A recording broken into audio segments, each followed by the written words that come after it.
10, 9, 8, 7, 6, 5, 4, 3, 2, 1. Now live. 89.5 WSKB.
Live from the campus of Westfield State University, this is 89.5 FM, WSKB, Westfield. Support for the community programming of WSKB is provided by Westfield Bank.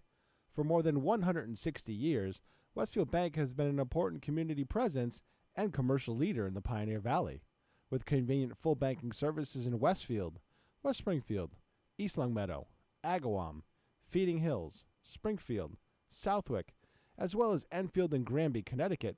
Visit us on the web at westfieldbank.org.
Good morning, Westfield. It is 6:01. You're listening to WSKB 89.5 FM radio for the Westfield masses and WCPC cable channel 15. My name is Tina Gorman. I'm your Wake Up Wednesday host, and I'm in the studio this morning with the chairman of the board, producer Pete Coles. Good morning, Pete. Good morning. Anything I need to adjust your shot in a minute? I know. I was looking A little at it. too much going, head room. Yeah. There's like a whole lot of weird stuff going on here. But anyway, that's okay. Pete and I will get it together here. I know. I did the same thing. I'm like, wait a minute. I don't know where to look because it looks very strange. But anyway, that's okay. That's a Kenny setup. It is. Poor Kenny. Come well, on, he does Ken. the best he can. You know, I know. I still got to teach him. He doesn't. He says he's a good pool player, but he doesn't understand angles. But you will teach him, Pete. Yeah. So, meetings last night, Pete. What do we have going on here? Last happened? night, I know. Does planning it board sound met, but that was one of the college ones, and I had Okay. Board of Water Commissioners. They were talking about the water rate. Oh, always a good topic. Yes. The water rates. A little bit of interest in that one. Well, you know, all I can tell you is Westfield is not unique to high water rates. It's actually not that high. We're actually still pretty low. I Oh, think. good. There you go. Because, well, of course, everybody's, is And then I was complaining that it's too high, listening, but I was half listening because my girlfriend was able to come up for dinner, so I was having dinner Nice. with her whilst the meeting was happening. Well, there you go. Yeah, I'll just kind of. You know, your girlfriend must be very patient, Pete. Well, so am I. I mean, we're both patient with each Yeah. other. Yeah. We're both very busy. I mean, Yeah. she's in open enrollment period at her job, and she's in benefits. Oh, yeah. Oh, yes. So she's in open. Yeah. I didn't even see ours coming around. Must be soon. It's coming soon. Usually Yeah. early May. So Right. Yeah, it'll So- be coming soon. Yep. She's in the middle of that at UConn. That's where she's working, and Yep. that's an enormous campus. Yes. And then they're expecting a load of retirements because Connecticut's changing how their retirements are going to work going forward. So they're expecting what they're calling a silver tsunami. Okay, then. Yeah. So Yeah. So she's getting ready for that, and people are saying, "Hey, can you do an analysis of Right. when I cash out, what it's Yep. going to be worth?" Yep. And so she's getting a lot of inquiries to see if it's worth it now or it's worth it later, or Right. that type of thing. So I absolutely understand that 100%. I So have a lot of she's- friends going through the same thing. Yeah. she's gone from 0 to 60 in the new job since September. Yeah. And they're all still working pretty much remote Mm-hmm. completely. I mean, she can go down to the office for a couple of hours, but they kind of schedule shifts that no more than one, maybe two people are in the office at any given time. So Okay. it's been a little nuts. So when we get to Yeah. see each other, it's great because Yes. we don't get to see each other a lot. Yeah, absolutely. Thank Well, God for FaceTime and other similar apps. all of that technology. Yeah, that's keeping our relationship going, honestly. Well, for a lot of people, that's, Grace's relationship started during the pandemic. So did yours, right? Pretty Your much, relationship- yeah. So, I mean, We were if- just if getting it- going when it hit. Yeah. So if it weren't for technology, there probably wouldn't be a relationship. So. Yes. Well, I appreciated having last week off, Pete.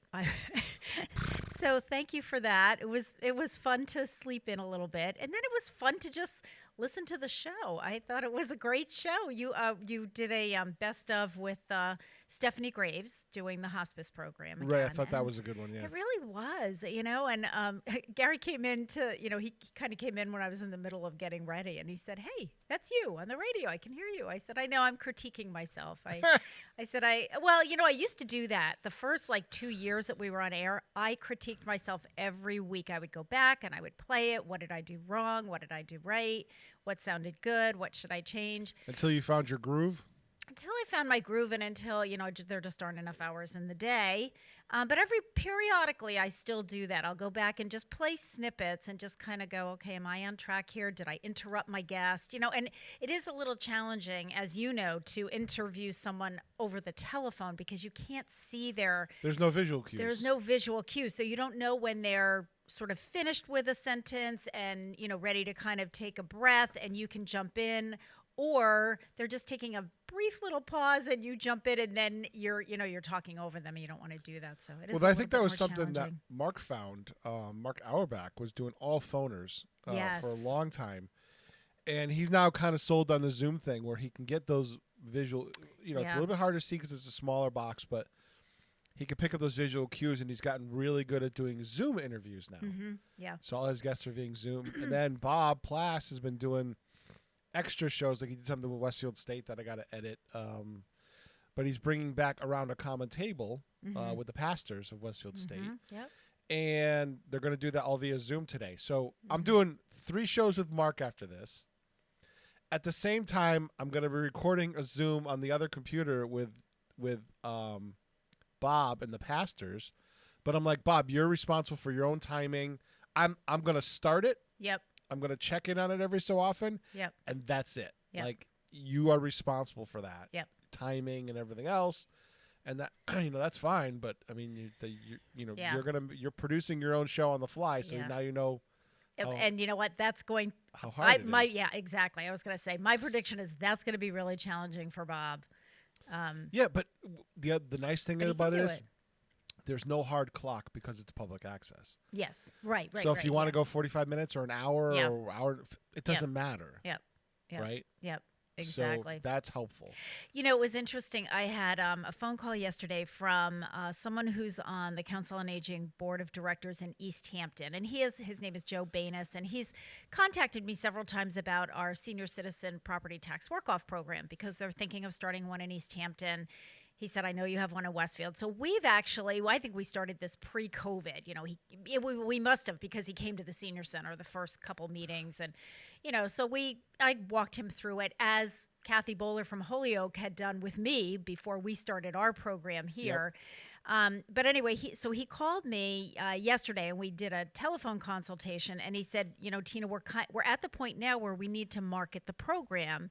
We're not ready right this second, but that'll be the next step. How did you do that? And so we talked about, some of the more obvious ones. But I said, hello. I said, use your cable access. I said, you have it. I said, I know you have it in East Hampton because I know exactly where it is. Yeah. And I said, I know that, our media systems specialist has worked with your folks up there. So it, Actually, I've never heard from them. They just take my program. They just use our stuff, right? Yeah. But anyway, I said to him, you use it. We have absolutely been using that like crazy. And so, speaking of which, I have to edit Mitnick too. How did that come out? I felt badly. I wanted to stop by, but it was crazy busy. Well, I mean, it was a regular, it should have been a day off because City Hall was off. I know. And I ended up working a whole half day, so I'm going to take a half day off at the end of the week. Yeah. Well, half my staff worked as well on Monday because we did. You did a regular lunch? No, we weren't. We're not doing lunches at all this week, but we did the second shot for the vaccine clinic that we partnered with Westfield Housing Authority. Oh, so that was because what happened, Pete, was we partnered with the Housing Authority. Right? Nope. It was always Moderna on that one. That one was Moderna. So we knew a month ago when we all fast forwarded, it's like, okay, 4 weeks. And Mary Lou said, just so you know that, because it was a 3-day clinic, Thursday, Friday, and Monday.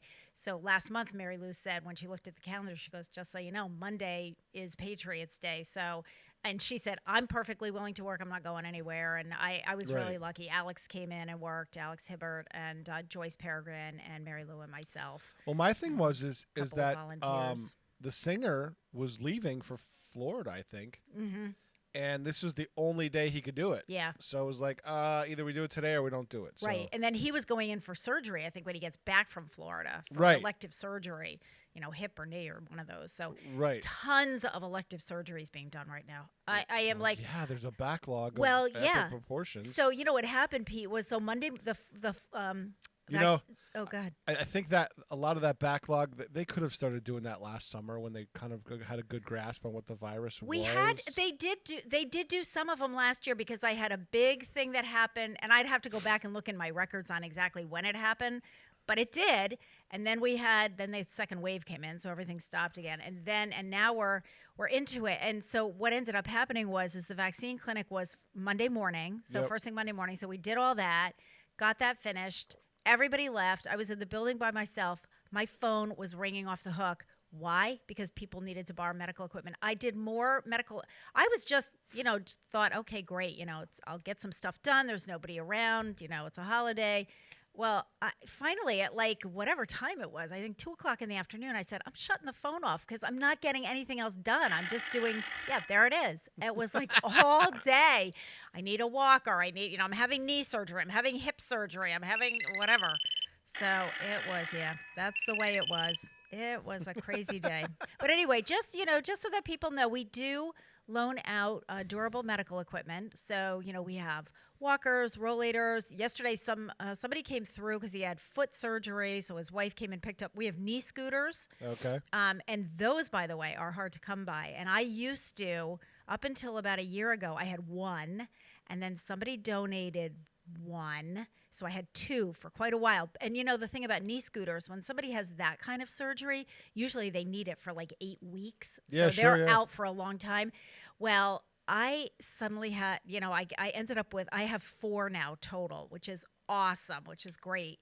So, yeah, and they're kind of different sizes as well now that I have 4 of them and I can, put them side by side and compare. So anyway, commodes, shower chairs, shower benches. So if you need medical equipment, and especially if it's an elected surgery, I say to people now, like they'll call me and say, I'm having knee surgery and my doctor said I need a walker. I said, that's fine. But you know what? Get on the phone, call your medical provider and find out what else might be helpful. Oh, then they call me back. Yeah, do you have a toilet riser? Yes, I do. Do you have a shower chair? Yes, I do.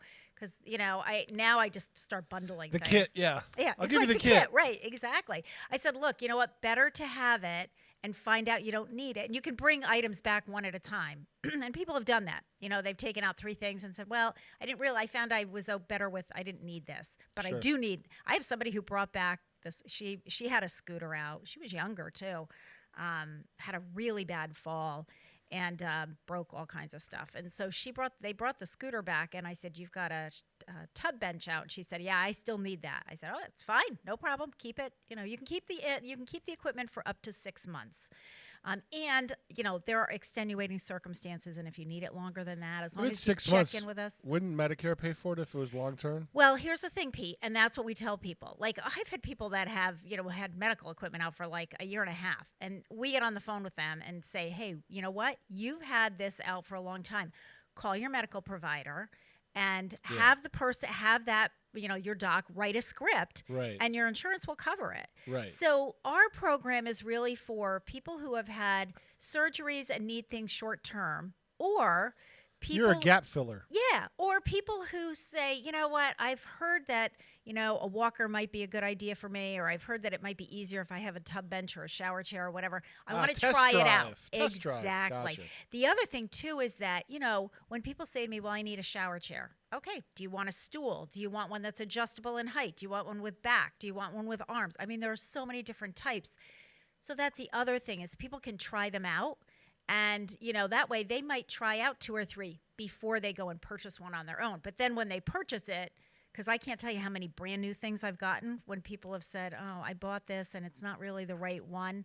So for us, Good it's, for you. Yeah, exactly. Thank you. But so in order to save yourself the expense and the heartache, come and borrow it from us first. Test out a few things. If what we give you isn't exactly right, bring it back. Tell us what doesn't work for you. We'll try to find something that does. And then if you want to purchase it, either through insurance or privately, you're going to be buying the right thing. Gotcha. So, there you go. All right, listen, before our first break, let's talk about the fact that today is April 21st, and it is National Kindergarten Day. And each year on April 21st, National Kindergarten Day honors the birthday of the man who started the first kindergarten. His name was Frederick Wilhelm August Froebel, and he was born on this day in 1782. He is credited with starting the very first kindergarten in Germany in 1837.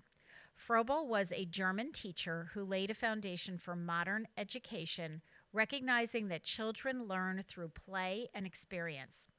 The first kindergarten, which actually translates, it's German, and it means garden for the children, was developed in Blankenburg, Germany in 1837. The kindergarten fostered Froebel's social experience for children. It allowed them to smoothly transition from home to school. Eventually, the Prussian government banned Froebel's unorthodox methods. However, The rest of the world was eager to accept his idea of kindergarten, including the United States. In 1856, Watertown, Wisconsin opened the first kindergarten in the United States. Founded by Margaret Schertz, this kindergarten was a German language class, as were many in this region. Wisconsin has it's huge. Yeah, huge German.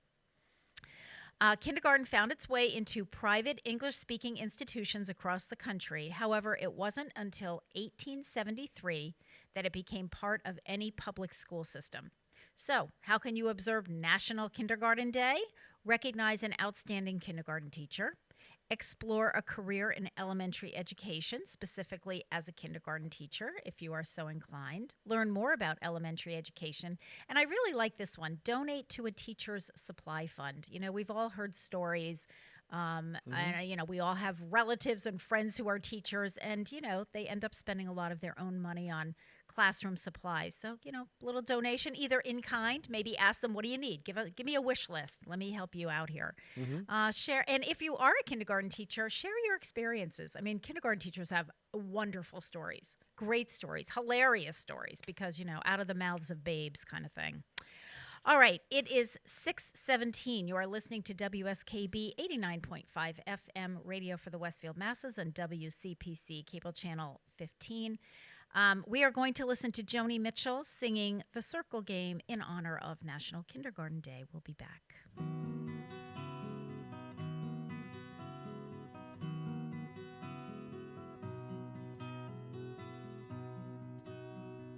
Yesterday, a child came out to wander,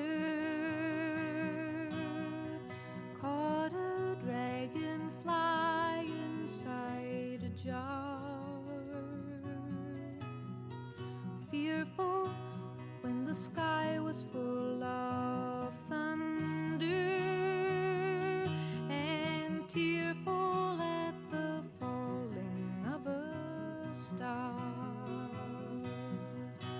And the seasons, they go round and round, and the painted ponies go up and down.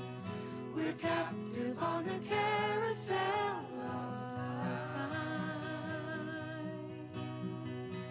We can't return, we can only look behind from where we came, and go round and round and round in the circle.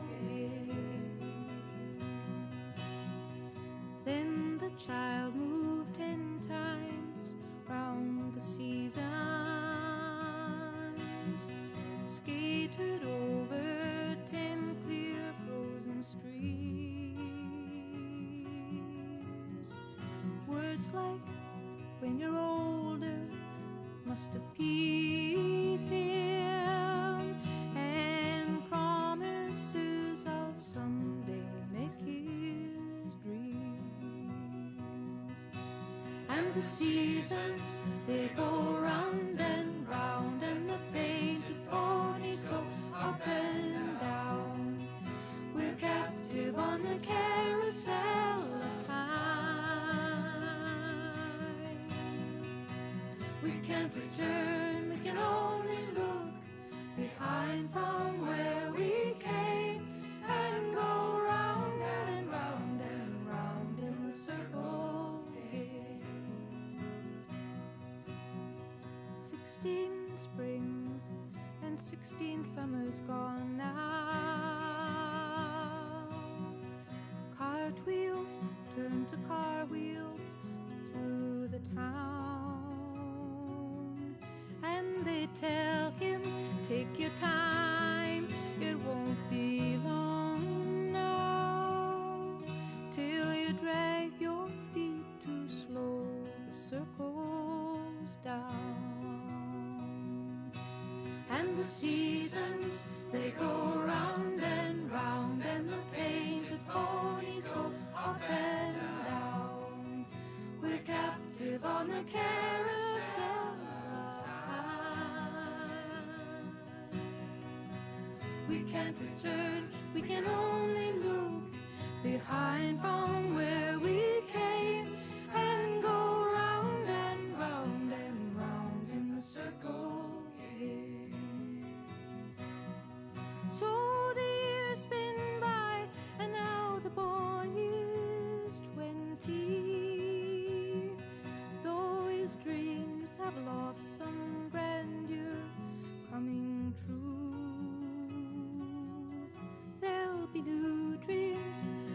many better dreams and plenty before the last revolving year is through.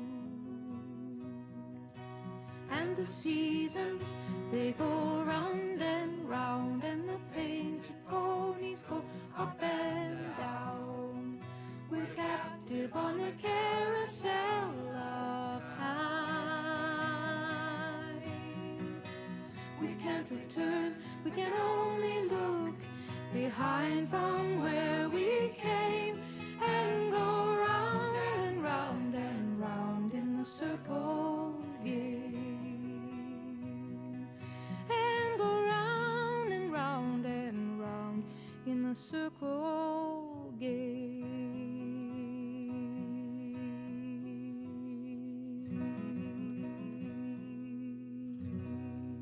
Support for community radio on WSKB provided by Westfield Electroplating. Employing over 140 skilled platers, painters, and technicians, Westfield Electroplating was founded in 1946 and was the first company in the country to achieve National Aerospace and Defense Contractor Program accreditation, proudly maintaining that status for over a decade. Westfield Electroplating provides over 50 quality finishes to meet your corrosion, cosmetic, or performance needs. On the web at www.westfieldplating.com or 413-568-3716. Westfield Electroplating, putting the finishing touches on technology.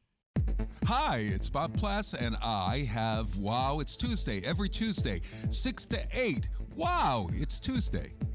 Community radio. 89.5 WSKB. I did it!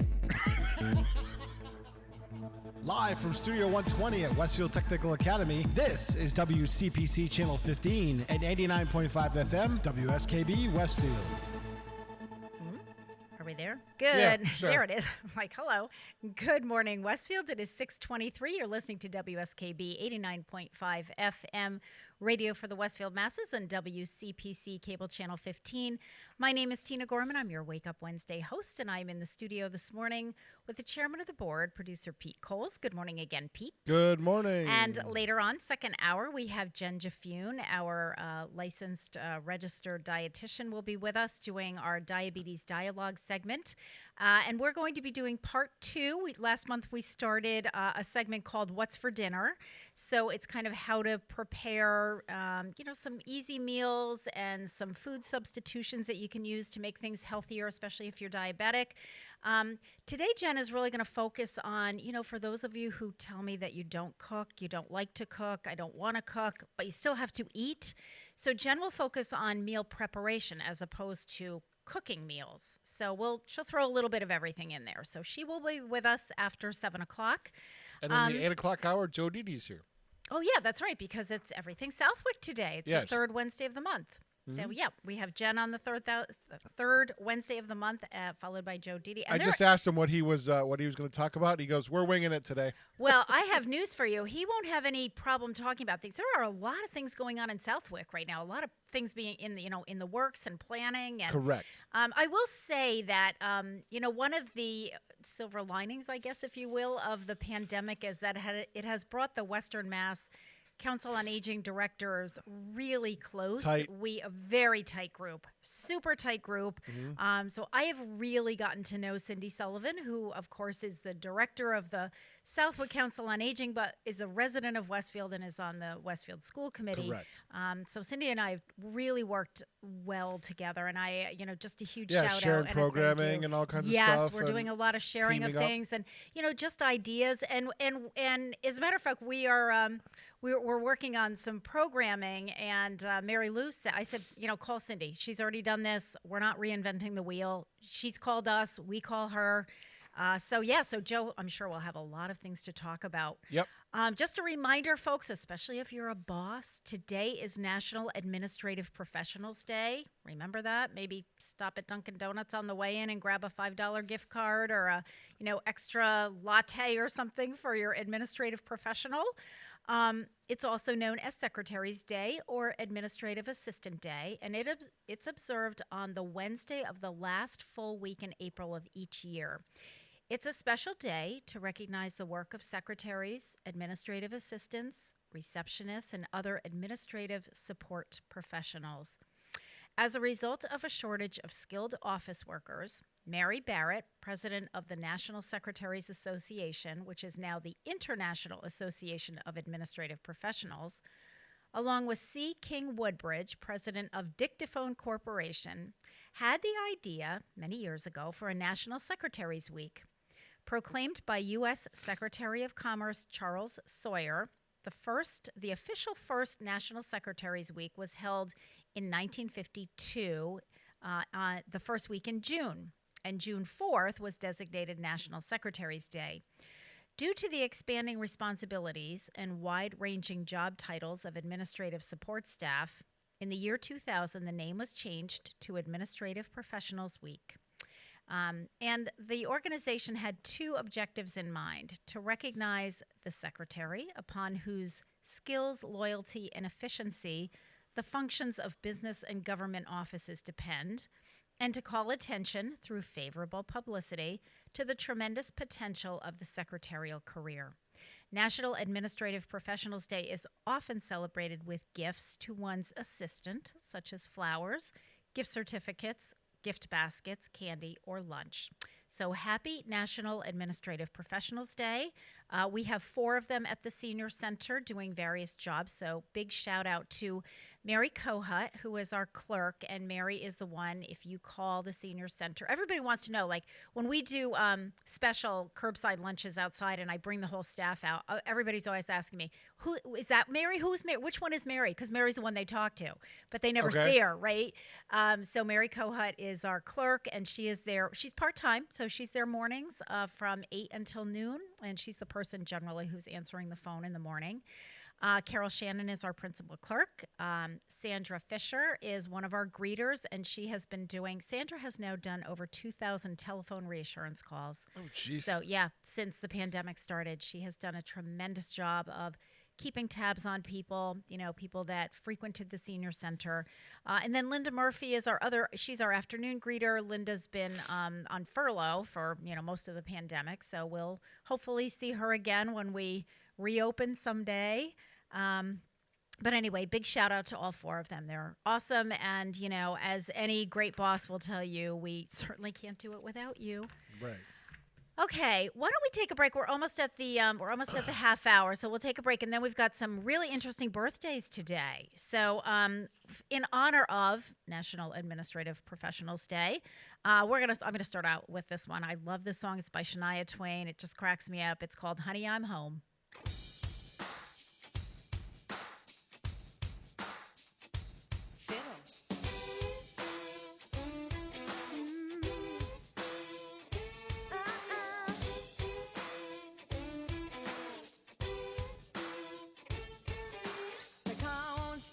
It's falling apart.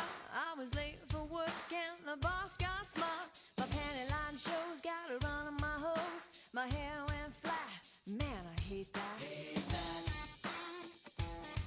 Oh. Just so when I thought things couldn't get worse, I realized I forgot my purse. With all this stress, I must confess, this could be worse than PMS. This job ain't worth the pay. Can't wait till the end of the day. Hey, honey, I'm on my way. Hey, hey, hey, hey. Honey, I'm home and had a hard day. Pour me a cold one and oh, by the way, hair up my feet, get something to eat. Fix me up my favorite treat. Honey, I'm back, my head's killing me. I need to relax and watch TV, get off the phone, give a dog a bone. Hey, hey, honey, I'm home. A broken nail open in the mail. I cursed out loud cause it hurt like hell. This job's a pain, it's so mundane. It sure don't stimulate my brain. This job ain't worth the pay. Can't wait till the end of the day. Hey, honey, I'm on my way. Hey, hey, hey, hey. Honey, I'm home and had a hard day. Pour me a cold one and oh, by the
Support for community radio on WSKB is provided by Betts Plumbing and Heating Supply Company, an independent, family-owned wholesaler serving Westfield for over 50 years, specializing in plumbing, heating, and industrial piping supplies.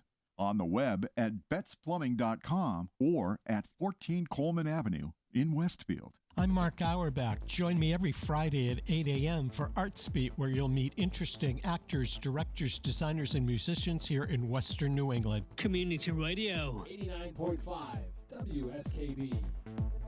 Live from Studio 120 at Westfield Technical Academy, this is WCPC Channel 15 and 89.5 FM, WSKB Westfield. Good morning, Westfield. It is 6:33. You're listening to WSKB 89.5 FM radio for the Westfield masses and WCPC Cable Channel 15. My name is Tina Gorman. I am your Wake Up Wednesday host, and I'm in the studio this morning with the chairman of the board, producer Pete Coles. Good morning again, Pete. Good morning. So we have some interesting, famous birthdays today, and I want to start out with Queen Elizabeth II. Okay. Queen of the United Kingdom of Great Britain and Northern Ireland. Queen Elizabeth was born on this date in 1926 in London, England. She is 95 years old today. Really? Yeah. That says she just lost her husband, too. She did. She just lost her husband at the age of 90. I think he was 99, right? Prince Correct. Philip, I believe. Yeah. But I learned. Imagine what she's seen in her reign. Well, that is. And wait till you hear how she got there. I never knew. Of course, you're a trivia guy. You might have already known this. But let's do a little history here. So Queen Elizabeth II of Great Britain is the longest reigning monarch in British history. She celebrated 65 years on the throne in February of 2017. So that was 4 years ago. 69 years she's been on there. At the time of her birth, most people did not realize that Elizabeth would someday become the Queen of Great Britain. In 1945, Elizabeth joined the Auxiliary Territorial Service to help in the war effort. She trained side by side with other British women to be an expert driver and mechanic. While her volunteer work only lasted a few months, it offered Elizabeth a glimpse into a very different, non-royal world. When Elizabeth's grandfather, George V, died in 1936, his eldest son, this would be Elizabeth's uncle, became King Edward VIII. Right. Edward, however, was in love with American divorcee Wallis Simpson and had to choose between the crown and his heart. And in the end, Edward chose Simpson and abdicated the crown. Correct. I did not know that. I did. The event... It was a short reign, too. Yeah, though that event changed the course of Elizabeth's life, making her the heir presumptive to the British crown, because Elizabeth's father was then crowned King George VI in 1937. He took on the name George to emphasize the continuity with his father, and Elizabeth's mother became Queen Elizabeth. That's why she's Elizabeth II. The first, yeah. Right. So on King George's death in 1952, she became Queen Mother, and her daughter became Queen Elizabeth II. Elizabeth assumed the responsibilities of the ruling monarch on February 6, 1952, when her father, King George VI, died. She was crowned Queen Elizabeth II on June 2, 1953, in Westminster Abbey at the age of 27. She's 95. She's been doing this for a long time. Correct, yes. She married her distant cousin, Philip Mountbatten, in 1947. They made an unusual pair. Elizabeth was quiet and reserved, while Philip was boisterous and outspoken. They wasted no time in producing an heir. Charles was born 1948, so that was just a year after their wedding, followed by Anne, Andrew, and Edward. In 1969, Queen Elizabeth II officially made Charles her successor by granting him the title of Prince of Wales. As the longest-serving monarch in British history, Queen Elizabeth II has tried to make her reign more modern and sensitive to a changing public while maintaining traditions associated with the crown. So happy 95th birthday to Queen Elizabeth. Cool. Yeah, I know. I didn't, Pete, obviously, you knew all that stuff. I didn't realize that that it was actually her uncle. So yeah, when she was born, nobody was thinking she was going to do anything. You Right. know, Yep. she was. Wow, amazing. Yep. All right, it is also the birthday of the late Anthony Quinn, actor born on this date in 1915 in Chihuahua, Mexico. He died on June 3rd, 2001, at the age of 86. Anthony Quinn's family, although he was born in Mexico, settled in Los Angeles shortly after his birth. His acting career began in 1936 in a play with Mae West and the film Parole. This opened the door to other film roles, often playing the part of the bad guy with a, quote, ethnic background. You know, he was Mexican, so in that day and age. Quinn did some of his finest work in the 1950s and 1960s. Alongside Marlon Brando, he played Mexican revolutionary Eufremo Zapata in Viva Zapata. That was in 1952, a performance that won him the Academy Award for Actor in a Supporting Role, making him the first actor born in Mexico to win an Academy Award. Anthony Quinn received that same honor again for his portrayal of the painter Paul Gauguin in Lust for Life, and he played alongside Kirk Douglas in that one. He also starred in La Strada in 1956, which won the foreign language film Oscar. Anthony Quinn was also nominated for Best Actor for Wild is the Wind and Zorba the Greek. Quinn achieved box office success with starring roles in The Guns of Navarone with Gregory Peck and David Niven, and Lawrence of Arabia with Peter O'Toole. So yes, quite the stellar acting career. So happy birthday to the late actor Anthony Quinn. And let's see, we'll do one more, then we'll do some announcements, then we'll go back. It is, hold on a second. It is also the birthday of Tony Danza. Actor, tap dancer, boxer, teacher. He's had quite the assorted careers here. Tony Danza was born on this date in 1951. I know you'd be shocked to learn that he was born in Brooklyn, New York.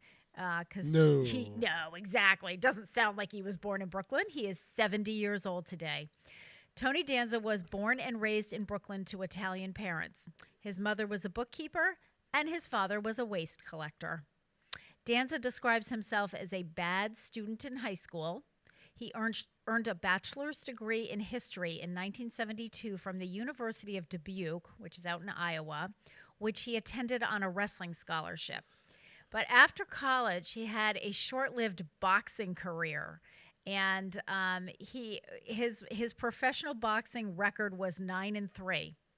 But that's where he was discovered. So it was actually in the boxing ring. He was discovered by a producer at a boxing gymnasium in New York. That's how he earned a spot on the television show Taxi, playing a cab driver and part-time boxer Tony Banta. From 1984 to 1992, Tony Danza starred in Who's the Boss, in which he portrayed former baseball player, housekeeper, and single father Tony Maselli. There's a little background music for you. During the 2009-2010 school year, Tony Danza filmed A&E reality show Teach, Tony Danza, in which he co-instructed a 10th grade English class at Northeast High School in Philadelphia. It premiered on October 1st, 2010. The book, entitled I'd Like to Apologize to Every Teacher I Ever Had, My Year as a Rookie Teacher at Northeast High, which was released in 2012, was based on Tony Danza's year of teaching. So, happy 70th birthday. And I don't think that was originally designed as a TV show. I think he wanted to learn how to teach. I think so, too. And then they were like, oh, you want to do that? Well, why don't we document Let's film some episodes, right? Yeah, why don't we document it? Yeah, and then they did it, kind of more as a documentary. So, happy birthday to Tony Danza. He just makes me smile every time I see him. He just cracks me up. All right, we have a few more birthdays, but let's do a couple of announcements first. Okay. And again, as a reminder, Jen Jafune will be with us second hour, doing lots of healthy eating, meal preparation, and so forth for diabetics. And as we always like to say, you don't have to be diabetic to eat healthy. So it's really for everyone. I did want to announce, because we have in our newsletter, that this Friday we were going to have boxes available for people that wanted to pick up. Our brown bag program, they've been during the pandemic delivering the bags inside of boxes, and these boxes are wonderful because some of them, the first round that they sent us, this was for several months, they had the lids that attached, like the folding lids. They were wonderful. Then they started sending us these other ones with handles. They were a little bit bigger, but the nice thing was they were all the same size. So if you got 10 of them, people were using them for, storage and packing up closets and clothes and things like that. Well, so what we started doing was saving the boxes, and we do a box giveaway every month on a Friday morning, and you can come and get as many as you want. Well, unfortunately, this month we have some left over from last month, and I'll put those out on Friday morning. But this month the brown bags didn't come in bags; they came in small boxes. So I don't have the boxes. So we had already put it in the newsletter, so it's kind of canceled. I have like 4 or 5 boxes. I'll put them out. Whoever wants them, Friday morning, come and get them. But I do apologize. We had to cancel our box giveaway. Hey, speaking of giveaways and so forth, and boxes, reminds me of the shredding event. Yes. Which I understand because I had a staff member, Joanne Ortegas. We put Karen Noblet's shredded stuff to be shredded. Because Karen does this major, sweep of all of her files every year in time for the shredding event. So Joanne, but Karen's on vacation. So Joanne came, got the boxes, threw them in her trunk, and went through the line. She said it was quite the event. She said it was about a half-hour wait for her to get through the line. I believe it, yeah. And I do too, because I said to Joanne, and I told her that, I said, you got to expect there are going to be a lot of people there because they had to cancel it last year. And a lot of times the banks have done shredding events, but they all got canceled last year. Yep. So people have lots of things to be shredded. So, but she said it was fabulous. And then I got a thank you from CSF, and they raised over $1,000 for scholarships that stay right here in Westfield. So thank you to all who supported that event. If you are looking for other shredding events, I don't know of any yet, but we usually get wind of them. Usually they're in the Westfield News. They do a fabulous job of advertising. The banks usually do them. So I'm thinking that this year that they probably will do them. So we will keep you posted if we hear of anything. If for those who missed this Saturday or just didn't know about it because they don't watch, Wake Up Wednesday, because we've been announcing it for how long, Pete? 6 weeks, 8 weeks? Oh, yeah. A long time. Because I remember telling people like back in February, start going through all your stuff. Yep. So anyway, that was the shredding event. Again, a reminder, there is no meal service at the senior center at all this week. I have about half of my staff utilizing some of their well-deserved and much-needed vacation time. We're coming to the close of the fiscal year, and I certainly had some staff members who would have lost vacation time if they didn't take it. So we decided, as we've done before, and other directors have decided this is a fabulous idea. It's really hard for the kitchen crew to, for one person to do a meal for 100 people. So we just thought, you know what, they can take a day here and there, but for one of them to take a whole week and leave the other one trying to cook for, that many Little people. crazy. Yeah, that would be really hard to do. So, it just is easier if we kind of close things down. This was a good week to do it because with Patriots Day, we had Monday off anyway. And it gave other staff members an opportunity to take some vacation time as well. So no meal service this week. We will be back up and running on Monday, and I'll check the newsletter and I can tell you what Monday's menu will be. I will tell you that, of course, the day before. We also canceled meals last Thursday and Friday because we were running the flu vaccine clinic with the housing authority, and so the day before, which was Brown Bag Day, and usually Joanne has kind of it's usually a lighter meal, so we don't have as many people. No, she decided since she wasn't cooking for, they weren't going to get meals for 7 days, she did meatloaf last Wednesday. So we had Brown Bag followed by meatloaf with, people all over the parking lot. So it was a little wild and crazy. But anyway, that's fine. So just a reminder. And also the school lunch is also not going on right now, the one at South Middle School. the senior lunch there because now that is only happening when the students are in session, and they are out of session this week. It's really quiet around here, Pete. Right? Yeah. It's so funny because it's quiet at the senior center. I mean, we have half the staff is there, so feel free, people, if you need to call, if you need to borrow medical equipment, crisis intervention, all of those kinds of good things. I've got, Mary Lou's there, I'm there, Joanne Ortegas, Mary, Koha, and Joyce. So we've got, we're certainly covered there. But, you're missing half the staff, so it is a little. And, of course, we don't have George and Joanne in the kitchen going at it with each other. They sound like an old married couple when they're in there cooking. No, that's not the way you do it. Who put more spice in here, So anyway, all right, it is 6:47. Maybe they should be a reality show. Pete, if you want a good laugh, just kind of wander into the great room and just all you have to do is listen to the action going on in the kitchen. So, it is hilarious. I could mount one of these in there with audio, and we'd have a reality show. See that? You absolutely nice big would. wide field of view. Absolutely would. It is hysterical. And then what they do is usually every morning now, with COVID, they'll get Joanne's father, Vinny, on the phone. Now, remember, Vinny was a restaurant owner, so he also has an opinion about, whatever they're preparing. So they'll get Vinny on speakerphone, and then George will go at it. Then they'll gang up on each other. It's usually George and Vinny, versus poor Joanne. No, what's she doing it that way for? Oh, it's hysterical. It is hysterical. So anyway, it's very quiet in the kitchen. Nobody in the kitchen this week. And in fact, it was weird because usually I always stop at the senior center on my way to the radio show. I get there at 5:30 or so. George is in there cooking, and it was so quiet today. I'm like, what? George isn't here, no food prep. I finally get to use my sound effects on Wake Up Wednesday. I know. Those were great. Thank you. All right. It is 6:49. You're listening to WSKB 89.5 FM radio for the Westfield masses and WCPC cable channel 15. We'll take a break. This one, again, in honor of our fantastic administrative professionals, and it is their day. This one is by R.B. Greaves, and you'll remember Take a Letter, Maria.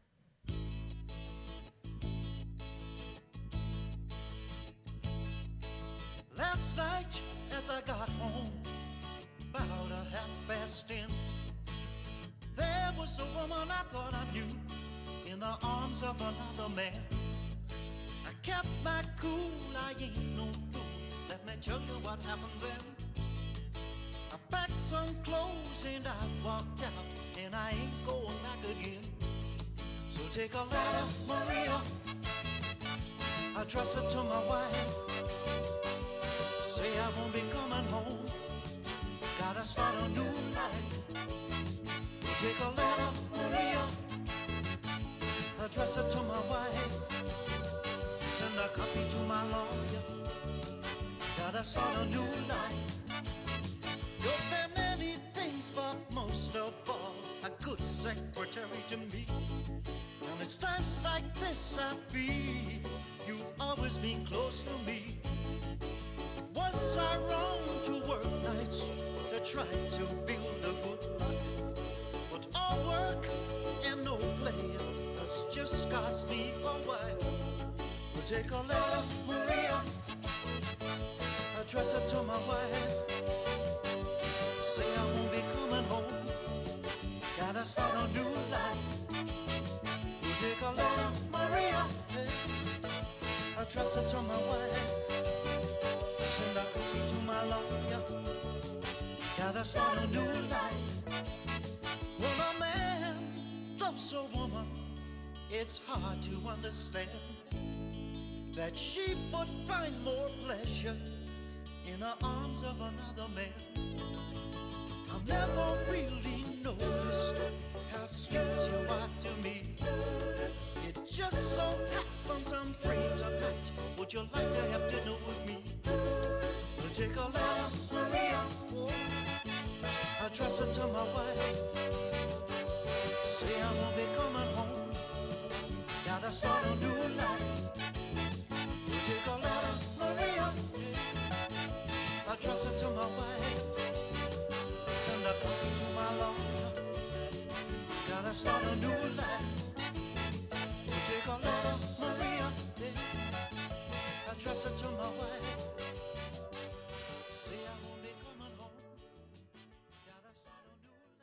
Support for community radio on WSKB is provided by Betts Plumbing and Heating Supply Company, an independent, family-owned wholesaler serving Westfield for over 50 years, specializing in plumbing, heating, and industrial piping supplies.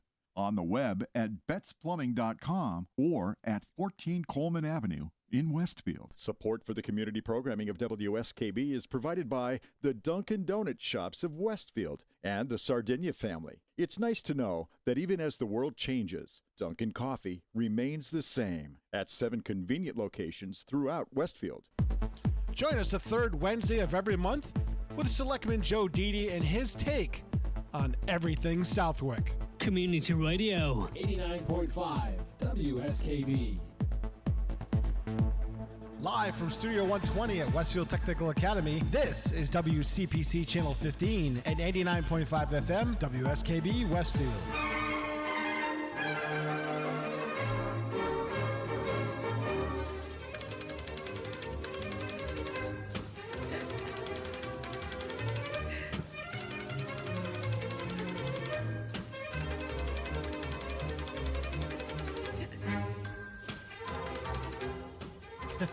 That is, where did you find that? The same guy that wrote Bugler's Holiday. Remember the old Schools Match Wits theme? Yes. Same guy, Leroy Anderson. Oh my gosh. It's called The Typewriter. And you know what? Anybody who learned on a typewriter will remember where you had to push the thing when you're done with the line. Push it, ding. Oh my gosh. That is hysterical, Pete. That is great. I have never heard that. That is awesome. Well, I knew you said you were going to play something. I'm like, okay, what did he find now? We actually used that for Tiger Talk. They started doing an attendance segment. Okay. Giving their attendance numbers. Yeah. And I'm like, I have the perfect song for that. That is perfect. Oh, I love that. Like that is Joe just Langone great. started laughing his head off. Oh, that is oh my God. perfect. He started doing, the swing at the end. Yeah, that's what you do. It's right. like, and he's just sitting there laughing. Yeah. He's like, oh my God, that's perfect. Well, you know what? And it's so funny because that is age related. And I know we have a lot of older adults who watch this show and listen to it on the radio. And yeah, it's funny watching the high school kids. You would know exactly what that is. I bet if I put that on for, a 15-year-old, they would have no idea. It's like, well, what's the Bing thing? What is that? Right. They might understand the pecking of the keys. Yeah. Because they still hear that sort of. Yes. But they do not understand the ding at the end where you slam the carriage. It's the carriage. That's what it's carriage. called, the carriage of the typewriter. Right. Oh my God, that's and so so funny. so Patty Lekrensky, one of our clerks up in the office, thinks that's hilarious that she's got her own music for her segment. I love that. They call it the Lekrensky Report. I love that. That is great. That is absolutely perfect. So thank you to all the admins out there. Yes, absolutely. What fun. That is just great. All right, we have a few more birthdays to do before the top of the hour. It is the birthday of musician Alan Warner. He was born on this day in 1947 in West London, England. He's 74 years old today.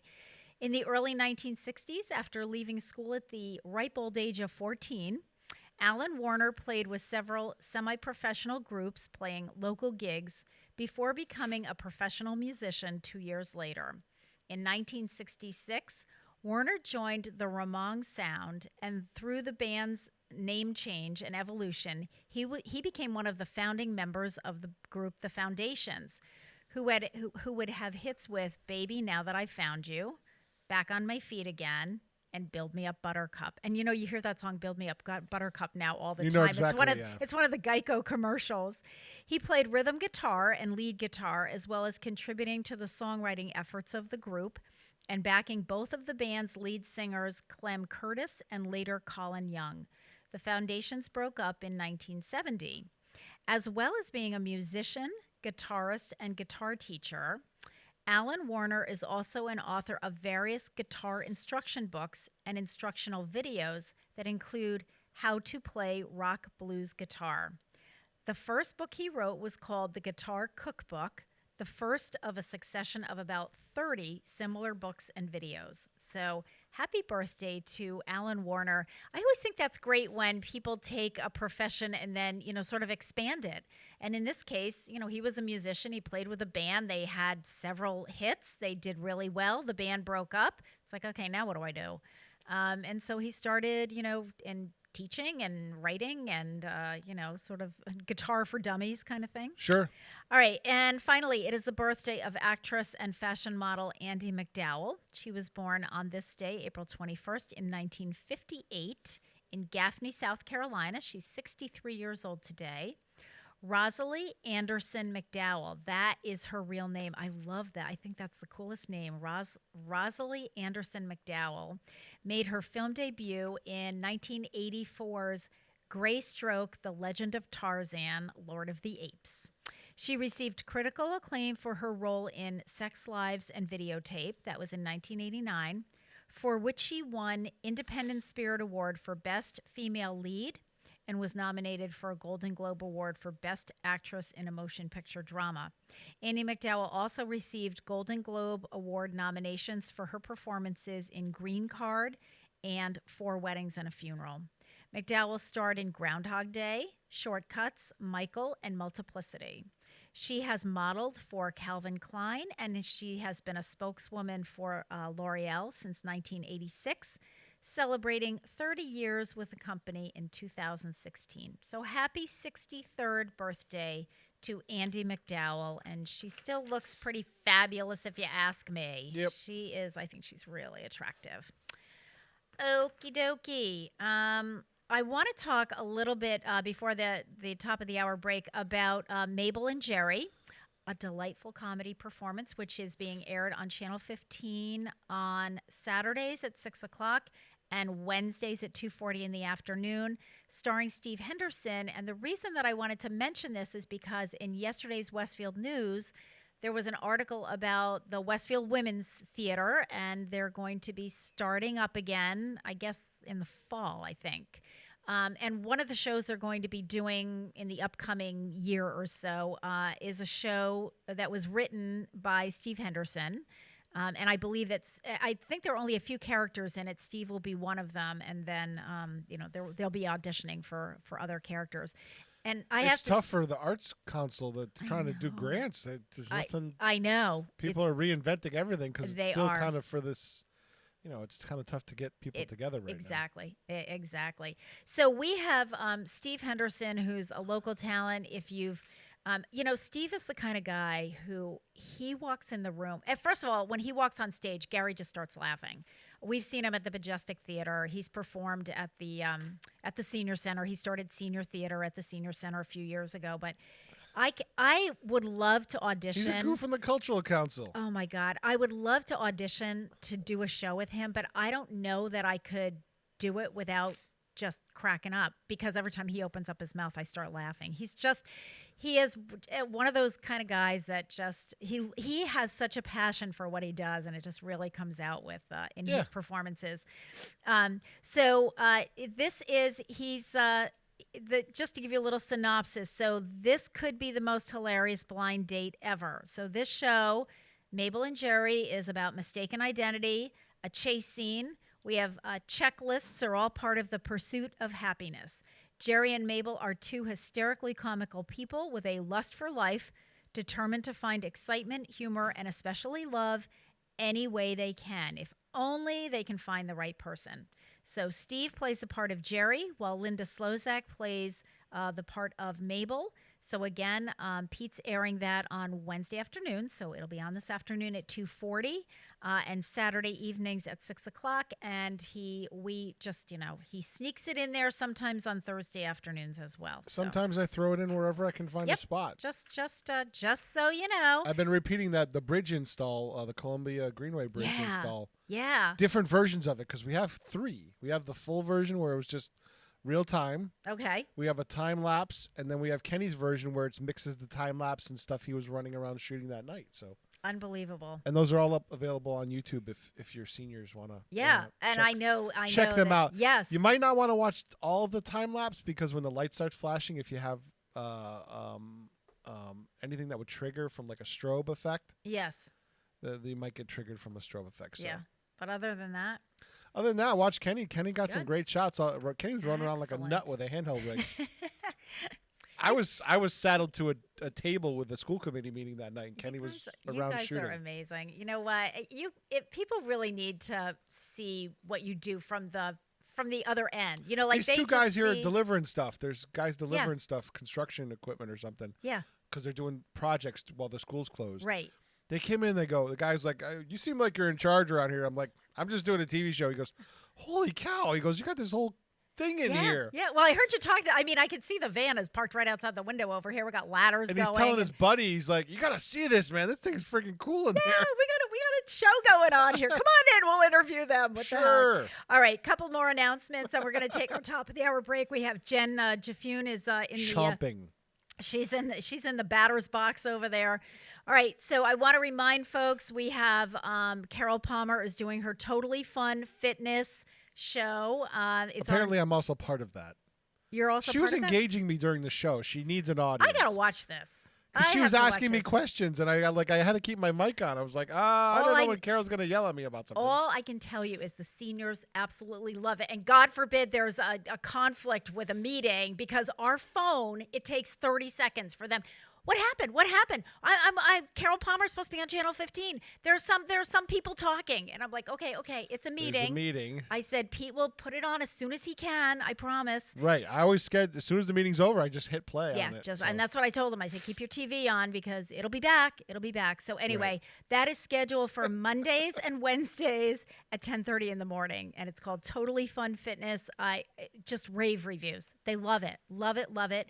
Cool. The other one that I just want to remind folks, because this was chock full of information, is Leslie Lambert, who did a program. She was interviewed by Harry Rock for the Council on Aging Presents series for the month of April. And her segment is it time to sell the house? All kinds of amazing tips and information on selling your home, when is the right time, how to do it. If you're downsizing, what are some of your options? If you want to stay in Westfield and you want to downsize, the house is too big, the kids are grown, the grandkids are grown. So I think you need to have Harry Rock on as a guest to ask him to talk to him for an hour about what he's learned doing this series. So maybe that's what we'll do for the June segment, because of course the May segment is we're going to take. No, I mean have him on your show. Oh, have him on my show. Yes. Oh, what a wonderful idea. Oh, that's a wonderful idea. What have you learned doing all of these different shows? Oh, that's a great idea, Pete. But I will do that. Yeah, Harry has, every time I see him, he's like, this was great. And every one, it's like the best. This one was the best one that we've done. And every month, it's always the best one. That month is always the best one. He's getting very good at it. Yes. He's getting very good as a seasoned interviewer. Yeah. Well, see, I'm building his resume as if that needs to happen, right? Okay, it is 7:05. You're listening to WSKV 89.5 FM radio for the Westfield Masses and WCPC cable channel 15. We'll take a break. When we come back, we've got Jen Jafune with us.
Support for the community programming of WSKB is provided by Bay State Dental.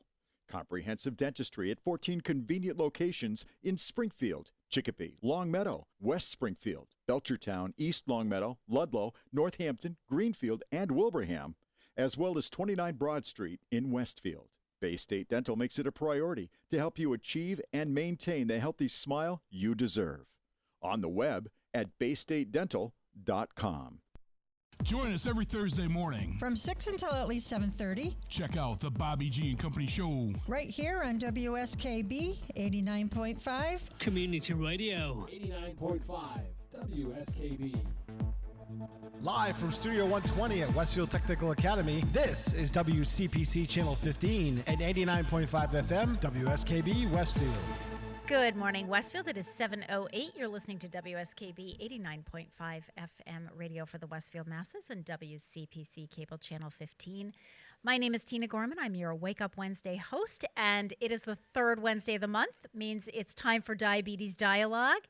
And my guest this morning is Jen Jaffune, licensed nutritionist and registered dietitian. Good morning, Jen. Good morning. So last month, we started, with this topic of what's for dinner. Yep. And you gave us some really great tips on, doing cooking and substituting different things that we could substitute for, lower fat, higher fat. But we less barely sugar. touched the We surface. hardly even got started. I mean, we were into it 15 minutes, and I thought, well, we're never going to get through all this. And the one thing that I keep promising everybody, especially my men, is we're also going to talk about meal preparation, not just cooking. Because, I've got a lot of people. I have a lot of people that I know who just say, I don't cook. Or I don't cook. I hear this more than, what do you than hear? that. I hear, I'm done cooking. I cooked for 60 years. Yeah, and I'm not doing it anymore. I'm done. Yeah. And, it's this I hear a lot. I'm not going to cook. It's just me. That I hear a Why lot. should I cook? Yeah.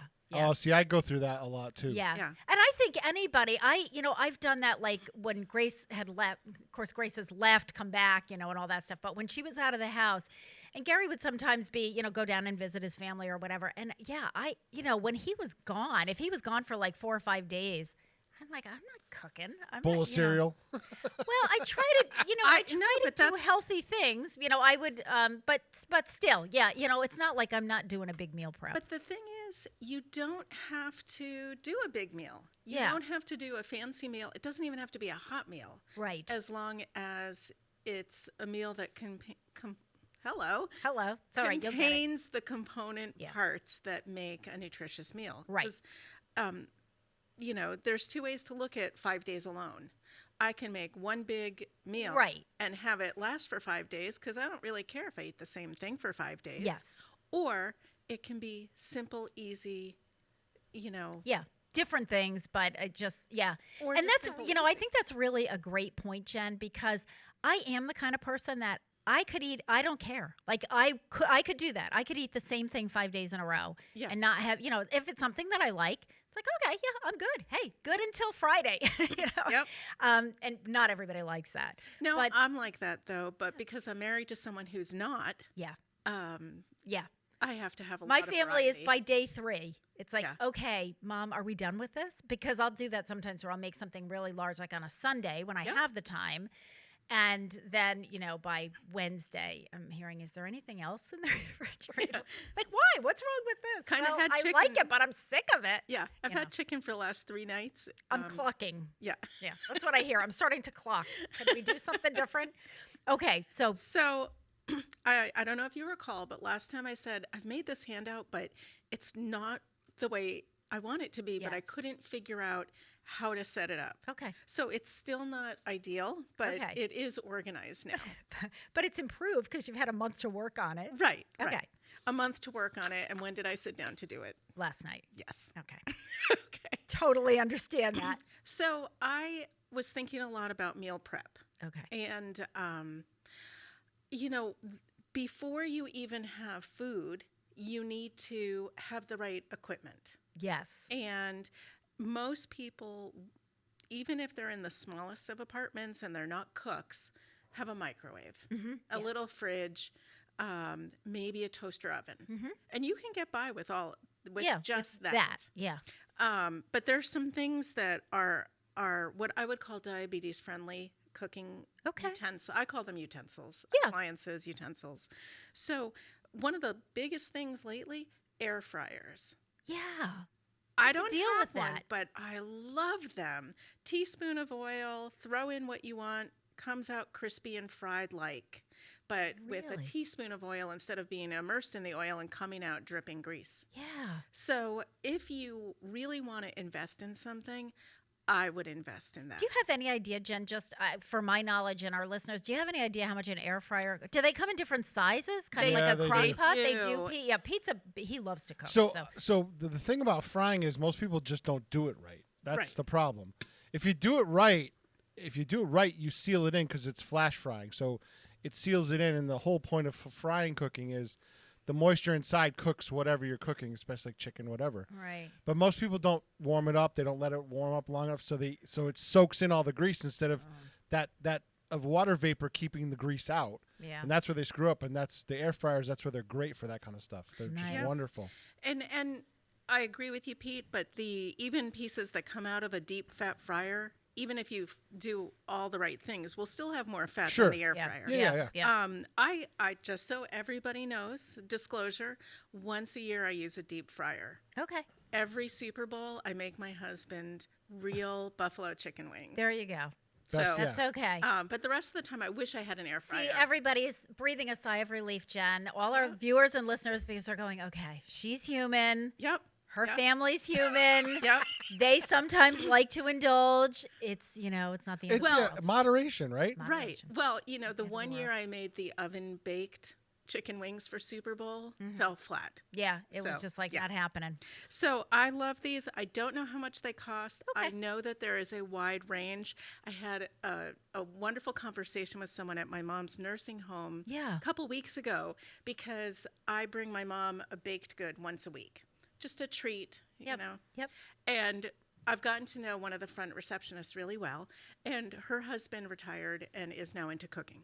Really into cooking. Oh, that's and we great. started talking about air fryers. Yes. And she's like, well, we had to advance up to the emerald level. I don't even know what that means. Yeah, but There's a combination air fryer convection oven thing. It's called an XL, I think, is what it's called. Okay.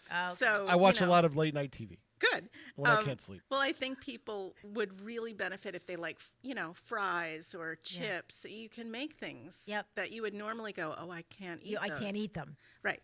Another thing that I think is a really good investment and super inexpensive, probably less than $10, maybe less than $5, is just a simple basket steamer. Yes. To steam vegetables. Yes. Yeah, they are really inexpensive. And you can get them like at Stop and Shop Big Y, just get them. Even, I like have a Walmart. couple of those. Yeah, Walmart, sure. So I love those. I've had one forever. And it's the perfect size for my big pot. So even though it's missing two of its little wings. wings, Yeah, I can't get rid of it because I can't find the right size. Oh, gotcha. Okay. A slow cooker. Or, crock pot, slow cooker, And my crock pot now comes with two. I had to finally break down and buy a new one after 20, 30 years. And it has 3 inserts. The first one fills the entire crock pot. Okay. The second one is half as big. Okay. And the third one is split half as big and then split into quarters. So if you don't want to make a huge thing, you can make levels of food. Oh, or wow. Amounts of food. Well, that's interesting. So I thought that was great. And it came with a mini crock pot. It was for fondue or chocolate. But if you want to make a small thing, mini crock pot. Or I got a crock pot for Grace. She had it on her Christmas list when she was in one of her apartments. And I got her just not a mini one, but just a smaller size because she's not going to be cooking, like some giant, quantity of anything. So that's and the for right a size. single person, it would be, it would make a meal with some leftovers, but not leftovers for a month. Right. A grill if you have space. And if you don't, a George Foreman grill. I love those things because they're angled and the fat can then drip down. Instant Pot, I don't have one. I don't know the details. We talked about it last time. Yeah. Kenny's an Instant Pot guy. Is he? Yeah. Grace has one that she got for Christmas last year, then moved home with us. And I just, I don't have space for all this stuff. So I said, I'm happy if you want to start using it and you're going to use it, we'll put it on the counter. But I got Gary with his, Cuisinart and his Keurig and, I got all this stuff. Right. So it's still in the box. She hasn't tried the Instant Pot. I had one, but the ex-wife took it with her. Oh, well, there you go. Okay, Pete. Sorry about that. Sorry. The old version pressure cooker. Yep. And obviously microwave, toaster oven, toaster. But there's a couple of things that would be on my wish list for everyone. Okay. And I brought one. Okay. I love yes, my it props. looks like something with a top hat is what it looks like over there. This is called a mandolin. Yes, I need one of those. Let me see that from this. No, Okay. So you put the vegetable under the top hat. Let me press see it the bottom down, of the top hat. 'cause it's Oh, got there we go. little Okay. things that hold it in place. So you don't slice your fingers There's off. a very sharp blade here. Yes. And then you just run the piece of fruit or vegetable down. Why I like this, and this I think cost me less I've than seen about 15. Okay. Yeah, $20. Yeah. Mandolin, it's called. It's a mandolin, and you get wafer thin slices of things. So, Okay. for example, if I want lasagna and I have diabetes, or I'm just trying to eat healthier, and I want to use some noodles, but not as many, so that my blood sugar doesn't bump up, I could do a layer of zucchini sliced as thin as the lasagna noodles, or intersperse them. Yep. It's perfect for it. It takes 10 seconds to use. my Rub, gosh, rub. how You great. get the whole thing sliced up. It's great if you're making sandwiches and the like. You can make Yes. really thin, like onions and tomatoes. Exactly. Okay. all kinds of stuff. One of my sandwiches that I make lately for my husband is a chicken or turkey sandwich, and then I thinly slice apples. And put that on the how sandwich. Nice. With some Ooh. ranch and some thinly sliced cheese. Oh my So- gosh. Dinner tonight. Hey, Yeah. Gare, Grace, that's it. So, that sounds you so know, good. And it's easy because you can Yeah. really thinly slice And you don't have to cook it. You don't have to cook That's it. a meal prep one. It's got fruit. Excuse me. It's got vegetables. It's got protein. got your It's got protein. whole grains. Yeah. It's a whole meal in one. Oh my gosh, that's So, awesome. uncooked. Yep, uncooked, right? And I really Right. do want to make sure that we're talking meal prep too, Right. or some microwavable kind of Yep. whatever. It's also good because I always talk about eating slowly. When things, you can take an apple and you end up with 30 slices instead of Yes, 6 chunks. It'll take you more time to eat it, so you can slow down. So I love this. Now, do you put that? Can you lift that up again, Jen? Just so does that go over a bowl when you're slicing? I Is that put what you it do? over a bowl because it's got these little ridges, so you can Yes, hook it okay, onto you can a hook bowl. it on. Okay. And this middle part pops out, so I have a thin slice and I have a thick slice option. Okay. You just have to, I'm one of these people that I shouldn't be around sharp Yeah, items. yeah. So you have to and me be both. really careful. Yes.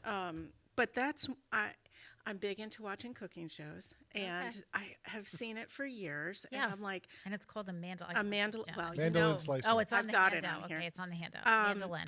Now, because of COVID, one of the things I purchased, and it was a great purchase, is a food dehydrator. You can get them in a variety of sizes, so you can have 1 or 2 shelves to dry things, or you can have up to 5, which I have. And you can slice things up, throw them in the food dehydrator, and then you've got your own dried fruit without all the sugar on it, or you can dry produce, any kind of produce. I dried last year hot peppers, and then I Really? threw them in a mini chopper, and I gave everybody homemade hot pepper flakes for Christmas, and my gosh, it was how a cool. huge draw. Everybody loved it. Oh my God, that would be fantastic. Yeah, I've got my daughter Hannah is down in Virginia. Yeah. And we went to visit her this weekend, and I said, "Is there anything you want me to bring?" And she goes, "Well, if you have any more of the hot pepper flakes," and I have a bag of dehydrated peppers just sitting in my closet, waiting to be made into pepper flakes. That is now. I would have never even thought to get a dehydrant. I don't even know if I knew there was such a thing as a dehydrator. Well, but what a great COVID idea. did Yes. bring out a few, areas of food that I thought I could do myself. Yes. And that you normally don't have time to that do. I normally don't have time for. Exactly. That's what it is. Right, yeah. And you can throw this stuff in, plug it in overnight, and next day it's done. So That's awesome. it really, no cooking.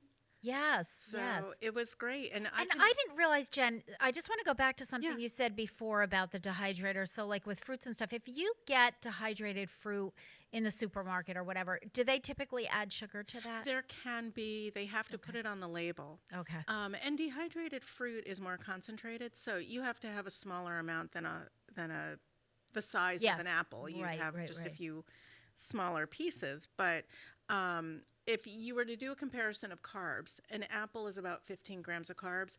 You know those little teeny boxes of raisins that look like a 3-year-old should be eating them? Yes. That has the same amount of carbs as that big apple or a big orange. So Okay. the proportions are a little different. Just good but, to know. no cooking required. Okay. So I love it, and it compresses down, and I just put it in my cellar when I don't need it. But if you grow herbs in the summer, you can dehydrate them, and then they don't go bad, and you just pop them in a jar. You know, I keep thinking someday when I retire, I'm like, what the heck would I do when I retire? But every time, and I don't do a lot of cooking because I don't have a lot of time to do a lot of cooking. But every time you come on this show, I get all excited about that. I'm like, I would love to do all of this sounds so fun and so exciting. I love it. It's so cool. So thanks. Yeah, thanks. good. All right, listen, Okay. let's take a little bit of a break right there. Let's pause. So we've talked about the mandolin and all these really cool things. Let's let that soak in. Take a little break. It is 7:23. You're listening to WSKB 89.5 FM. Radio for the Westfield Masses and WCPC Cable Channel 15. We have Jen Jaffoon with us, our resident dietitian here at the studio, and we will be back.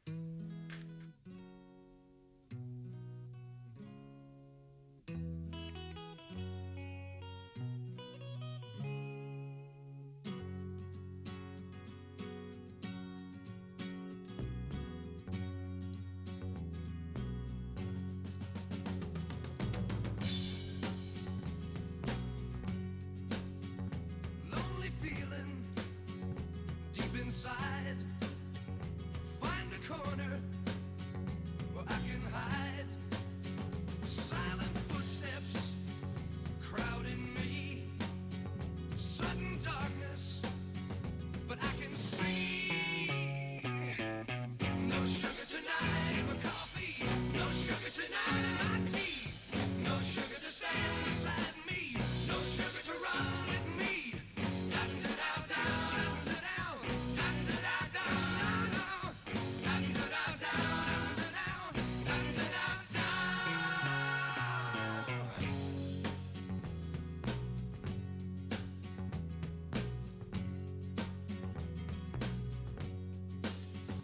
In the silence of her mind, quiet movements where I can find, grabbing for me with her eyes. Now I'm falling from her skies. No sugar tonight in my coffee. No sugar tonight in my tea. No sugar to stand beside me. No sugar to run with me. Dun da da down, dun da down, dun da da down, down down, dun da da down, dun da down, dun da da down.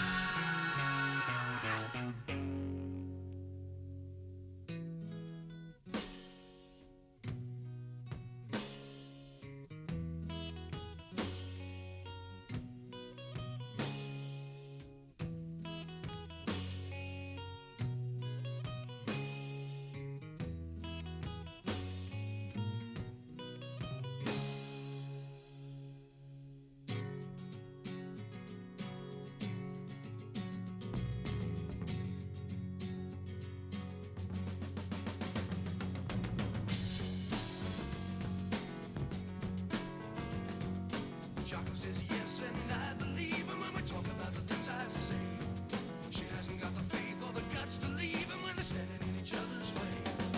You're tripping back now to places you've been to. You wonder what you're gonna find. You know you've been wrong, but it won't be long before you leave him all far behind. 'Cause it's the new Mother Nature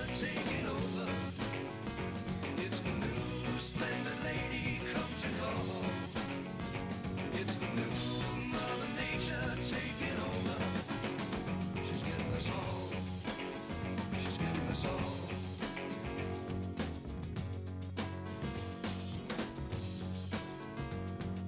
Jock said no when I came back last time. It's looking like I lost a friend. No use calling cause the sky is falling and I'm getting pretty near the end. A smoke-filled room in a corner basement. The situation must be right. A bag of goodies and a bottle of wine. We're gonna get it on right tonight. Cause it's the new Mother Nature taking over. It's the new splendid lady come to call. It's the new Mother Nature taking over. She's getting us all. She's getting us all. Lonely feelings is yes, and I believe him. Inside are the things I say. Find the corner. She hasn't got the faith or the guts to leave him with us standing in each other's way. Silent footsteps out to places you've been to. You wonder what you're gonna find. Sudden darkness. You've been wrong and it won't be long before you leave them all far behind. Cause it's the new Mother Nature taking over. It's the new splendid lady come to call. It's the new Mother Nature taking over. She's getting us all. She's getting us all.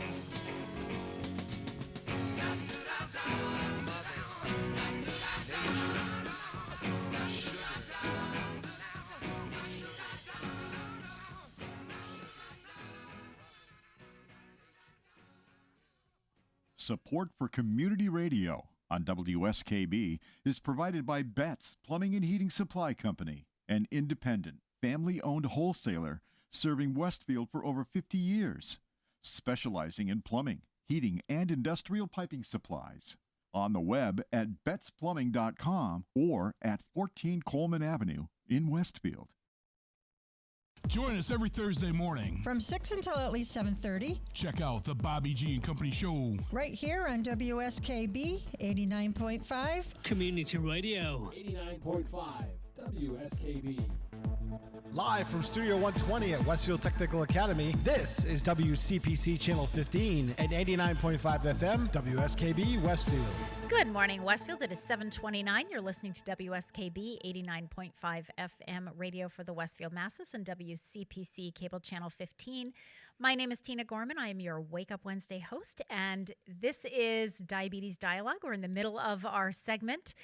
Jen DeFune is with us this morning. We are doing What's for Dinner Part 2. Yep. And so this has been so fun. So you've Oh, talked good. about appliances Equipment, and utensils and equipment that would be helpful. You don't have to have all of these either, folks. I mean, these are just, choose maybe one or two that you think would work for you. Right, and you can just use, a other knife and a stuff. cutting Yeah, board. exactly. It's just these are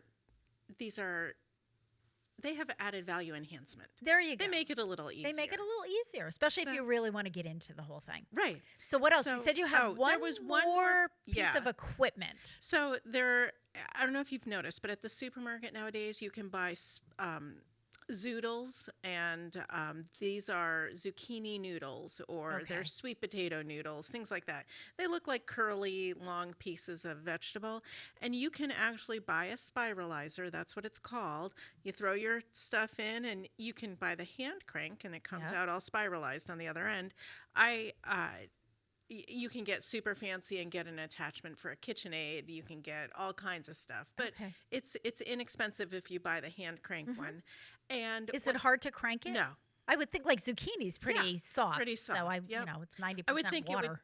it would be hard to do like a sweet potato. Yeah. Well, but summer squash, zucchini. And if you don't have that, you can always use like a shredder. It's just it's not gonna look like spaghetti then. Yes. But now if you find that in the supermarket, where is that? Like in the frozen section? No, it's right in where the produce where the produce is? Mm-hmm. Yeah. No kidding. Yeah. Okay. The problem with the ones I have tried getting at the store is because they've been processed, they tend to go bad quickly, or I've opened packages and they're mushy or mealy. Yes. So that's why I like doing it yourself. Okay. But again, if you just want to use shredded zucchini and you already have a cheese grater, yep, you can use it works. It just doesn't. So look if you like took, I'm going to just take this one step farther. So let's say I bought a hand crank What's it called? Spiralizer. Spiralizer. My husband's a chiropractor. There used to be a machine called a spinalator. So I'm like all over the place. I'm like, wait a minute. Okay, spiralizer. So if I bought one of those and I bought zucchini and I put it in there and I spiraled it out, then what am I doing with this spiraled stuff over here? Oh, well, I've tried a couple of different things. You can I just found it was easiest to put the tomato sauce in the pot, throw the zucchini in, and just warm up the sauce. It cooks the zucchini. Right, because the zucchini takes about a second and a half to cook. Right, and then I pan cook some like ground chicken or ground turkey with some garlic, maybe some onions, throw that into the pot. Done. I'm coming over there for dinner. Everything that you talk about sounds so good. I'm like, and they're super easy and common sense. No, that's what I love about this. It's like, you use the spiralator thing or whatever it is, and you throw your zucchini in, a little bit of tomato sauce, some chicken, ground beef, whatever. I'm thinking that would be easy. I could do that. Yeah, and it doesn't have to be all or nothing. Yeah. So it can be some zucchini, some pasta. Yeah. There's no set rule about it. Yeah. And what it really comes down to is portion control for everybody. So whether you have diabetes or not, you're still doing portion control with particularly things like pasta or rice or potatoes. Okay. Yep. And of course, last month we talked about cooking those the day before. Yes. So then sticking them in the fridge, Yep. then you can scoop out the right amount that you need, put it in the bowl, pour everything else on top. Yes. One of our listeners is saying sweet potato and butternut squash spiralize very well too. It does. You just have to cook it longer. Okay. Yep. Yeah. No, but I that was Danny Nason brought that one in. Yeah, I love. Thanks, Danny. And Yeah, I would think that but I would think with a sweet potato, would you be able to use the hand crank, or would you need? I assume the other one is like an electric. Yeah, I have an electric. Because sweet potatoes are hard. I mean, probably if you do them in chunks. Yeah, I it guess. probably makes it easier. And thank you, Danny, for checking in with us, because I did want to after that commercial break, I did want to just give the phone number out. So if anybody wants to call in, you can always call in during this segment. The telephone number here at the studio is people know how to find me somehow. I know 642 9039. Let me give you that number again. And you can write that down and throw it on your, stick it up on your refrigerator. Yes. So the studio number is 642 9039. And feel free to, if you have questions or comments, or, if you've done something fabulous and we should know about it because, it's healthy, let us know. Okay. So we're going to move on to general tips everyone can use. Great. To make meals more diabetes friendly, but also to just make meals. Okay. Because of what we talked about earlier, having a bowl of cereal isn't going to cut it if you're doing that every day. Right. If that's a once in a while kind of thing, sure, everybody does that. Yeah. So there are ways to cook basically for at least 4 days, maybe longer, in one fell swoop. Okay. So I've often said to people, cook in bulk. So you buy a family pack of chicken, you lay them all out on the same cooking tray, and you brush 2 with barbecue sauce and 2 with Italian dressing, and sprinkle olive oil and garlic on 2. They all cook at the same temperature. Throw them in the oven. While that's baking, make a pot of rice, and grab a bag of frozen veggies or fresh veggies. Throw a handful of that on the plate. You scoop out the amount of rice that would be appropriate, and when the chicken comes out, pick the one you want tonight, throw that on the plate. And then with the remaining 5 pieces, you can either have 5 meals, or you can freeze a couple of them so that you've got, homemade convenience meals.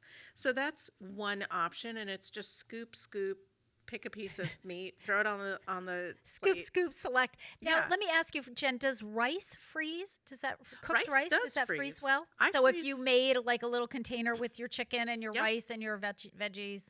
I freeze almost everything. Okay. Things that don't freeze well are things like heavy cream, mayonnaise, but I freeze everything else. Okay. Good to know. And that's because water's separating from fat, and that doesn't do well, right? Yes. But you could freeze butter because it's already been I freeze. Yeah, I freeze I freeze butter. Yeah. Yeah. Okay.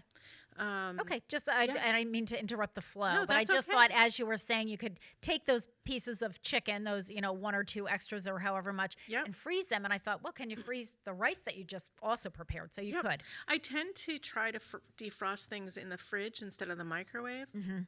Because the microwave, the way it works is it moves water, and it tends to make things when they're defrosted not dry. It dries it out a dried little bit. Yeah. Yep. Yeah. There's another way to cook in bulk, and that is a sheet. You take like a sheet pan, a cookie sheet, Yep. and you put your protein, whatever it is, Okay. chicken or whatever. Yep. I'll use chicken as the example for everything right Okay. now.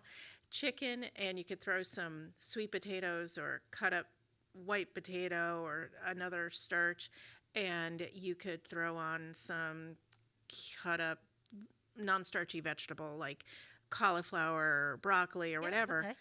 A little drizzle of olive oil and some pepper, maybe some spices that you like. Throw the whole thing in the oven. Mm-hmm. The veggies may come out, at 15 minutes. Mm-hmm. So pull those out, they're done. Put Okay. the pan back in.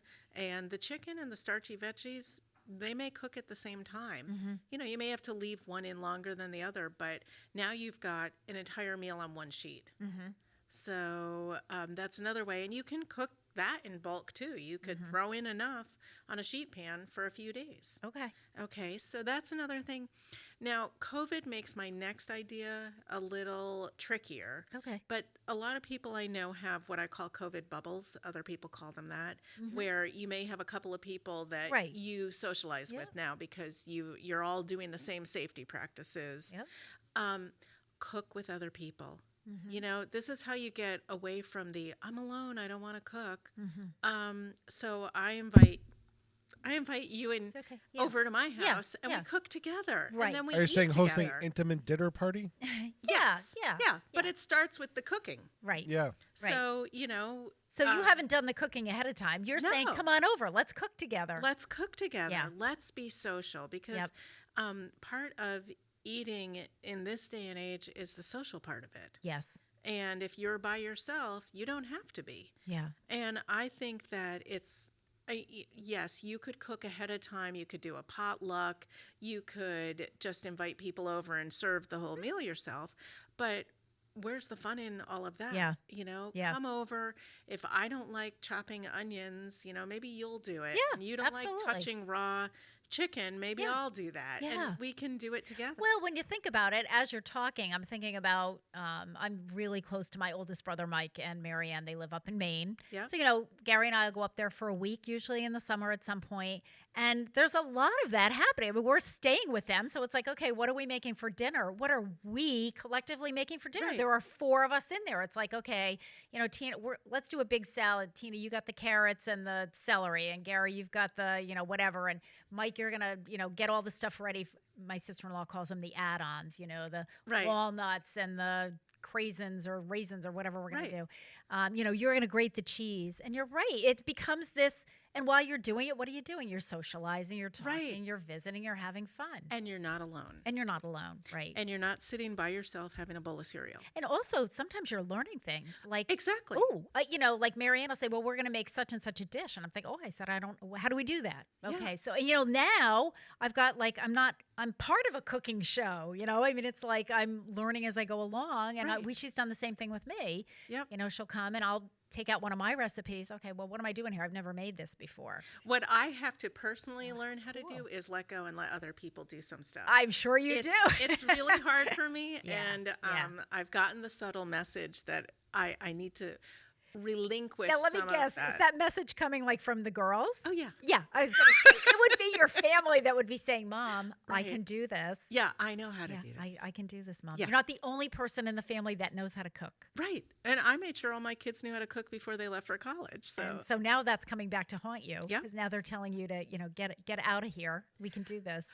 what I want them to say is, let's all. Yeah. Yeah. Yeah. Not Mom, go sit down. Yeah.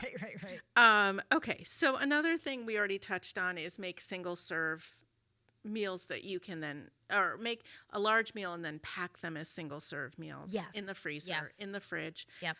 If you every Sunday or pick a day of the week, made a big meal that would serve 4 to 6 people, and let's say it's just you or one other person, if you froze 2 or 3 of those and every week did that, you would have a freezer full of variety. Yeah. And you probably wouldn't even have to do it every week after the first month. Right. So, take advantage of that. Yeah, absolutely. And then one thing that I think would be really helpful for people is just make a menu. And if you're not big into prepping foods, if you knew this week what you were having and try your best to make them similar ingredients. So it may be a baked chicken with some potatoes and carrots, but the next thing you're making is maybe a turkey stew that you could use potato and carrots in. Right, You exactly. could chop everything up ahead of time. You could do like an Italian week, a meat and potatoes week. Yes. Yeah. Yes. It doesn't have to be the red meat. It can be pork or chicken or whatever. Yep, Right. absolutely. But the key with having a menu is write it down. So if you had, including breakfast and lunch, if you had a good day, there's one day's menu. So it's not like you have to redo this every day or every absolutely week. not. And be flexible. So if you find that broccoli is on sale and last time you had this menu, you had asparagus, it's okay to switch. Yeah. Some people find that hard to do. But it's okay. It's okay to be flexible with yourself. Exactly. We have these situations are fluid and you have to learn to pivot. Those are all the Yes. COVID expressions that all of us in the field have had to deal with for the last 13 months. Well, Right. But it works in life, And also different times of the year, you get different veggies. So Yes. Well, exactly. I was going to say, good job, Pete, for a good transition or lead-in. I am working towards doing seasonal cooking myself. So I have a great book called Simply in Season. It's a wonderful cookbook I found. And I gave it to all my daughters. And then I'm like, wait a minute. I need this. I need a copy. And it's got the spring, summer, winter, and fall sections. And seasonal produce is always less expensive. So I'm going to try this year to cook in season. Yeah. And then you've got recipes that all use this particular item, and it may use it in a different form, but it's still all of them have asparagus in the spring. Right. So I think that that's a great way to cook. It's less expensive and it'll be local. Okay. All right. We're going to take a break. When we come back, we're going to talk about some things that you don't have to cook. Yes. So some things that are healthy for you to eat, but you don't have to stand in front of a stove, because I know I've got people watching the show that say, Tina, I'm not cooking. Yep. All right. It is 7:45. You're listening to WSKB 89.5 FM radio for the Westfield masses and WCPC. P, I know I'm off on my thing, so which song are we playing? Are you there? 9 to 5. Okay, good. This is my favorite song for Administrative Professionals Day, which is today. You can't have this day without playing Dolly Parton's 9 to 5. So here it is.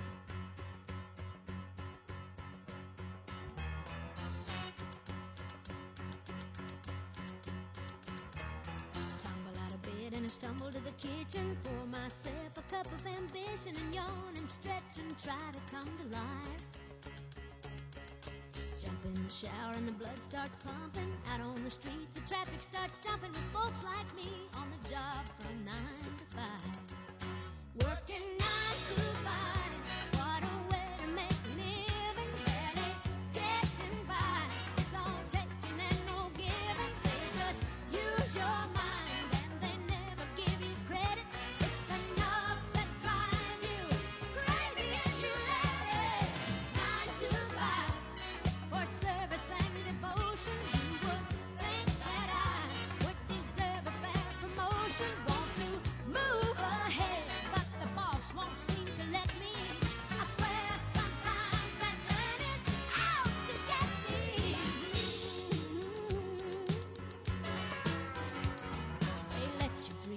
Watch him shatter. You're just a step on the boss man's ladder, but you got dreams he'll never take away. You're in the same boat with a lot of your friends, waiting for the day your ship will come in and the tide's gonna turn and it's all gonna roll your way. Working 9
Underwriting for the community programming of WSKB is provided by the Boys and Girls Club of Greater Westfield, serving the youth of the Whip City and surrounding communities since 1969.